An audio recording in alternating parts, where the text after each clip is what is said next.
The second is operational understanding.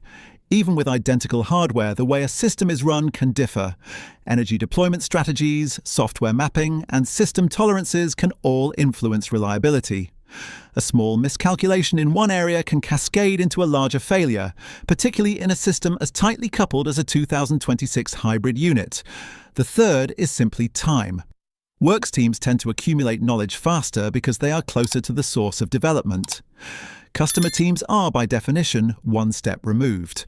However, none of these explanations fully account for what happened in China, because what we saw was not a gradual degradation or a marginal reliability issue. It was a complete system failure, twice in two different ways. That suggests that the underlying system may not yet be as robust as required for consistent operation across multiple teams. And this is where the narrative begins to shift.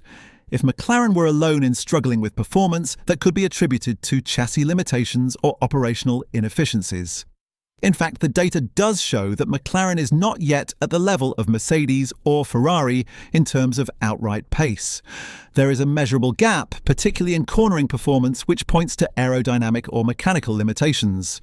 But performance and reliability are separate issues, and when both cars fail to start due to electrical problems, the focus inevitably returns to the power unit. It is also worth noting that McLaren is not the only customer team working with Mercedes power. Williams and Alpine are operating within the same ecosystem, and early indications suggest that the learning curve is steep across all of them.